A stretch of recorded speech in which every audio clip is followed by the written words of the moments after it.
Kahvaltılık tarifler geliyor Oktay Usta'dan sizler için enfes ve pratik lezzetli. Buyurun.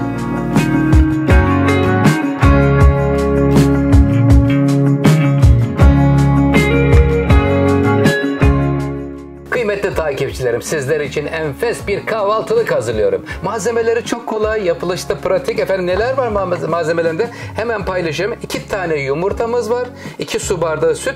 1 su bardağı un ama kıvamını birazdan kontrol edeceğiz. Belki ilavede bulunabiliriz. Yarım çay bardağı içerisinde sıvı yağımız var. Üst malzemesinde sucuk, yeşil biber, kapya biber ve kaşar peyniri. İsterseniz zeytin, diğer malzemelerle de çoğaltmak mümkündür. Öncelikle 2 tane yumurtayı kırıyoruz. Sevgiyle kahvaltılık tarif geliyor Oktay Usta'dan sizin için. Bismillahirrahmanirrahim.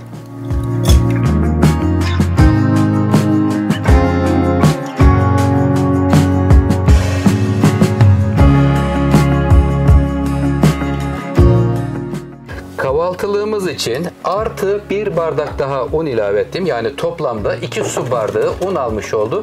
Yarım tatlı kaşığı da içerisine tuzunu ilave ettim. Hemen çırpma teliyle karıştırdıktan sonra yağlı kağıdı fırın tepsisine serdik. Şöyle kenarlarına dikkatlice basın. Bir havuz oluşsun. Çünkü havuzun içinde kalacağı için sıvılar, ondan dolayı dengeli bir şekilde canım. Tamam mı? Evet. Dengemiz oluştu. Sevgiyle. Efendim kahvaltılığımızın sıvı karışımını önce tepsiye alıyorum. Bismillahirrahmanirrahim.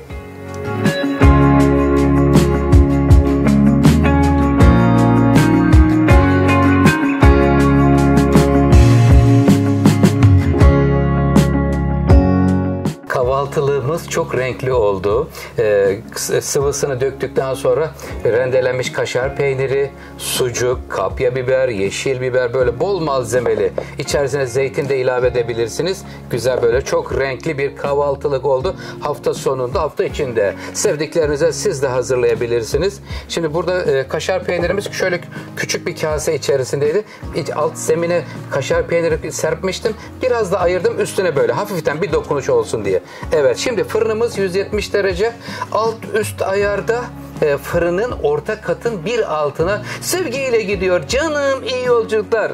Beğeni butonuna basmayı lütfen unutmayın. Kanalıma abone olup bana destek olursanız çok sevinirim. Hadi bakalım. Gidiyor fırına. Fırından çıktıktan sonra kaç dakikada piştiğini sizlerle paylaşıyorum.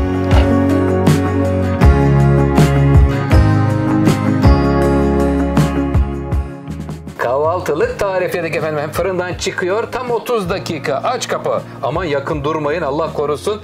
Yüzünüz yanmasın diye söylüyorum. Evet. Çok güzel oldu. Hem pratik hem lezzetli. Demleyin çayları. Sevgiyle geliyor Oktay Usta'dan tarifler. Sizleri çok seviyorum. Sağlıklı, mutlu, huzurlu günler diliyorum. Afiyet olsun. Hemen doku testinde sizlerle paylaşacağım.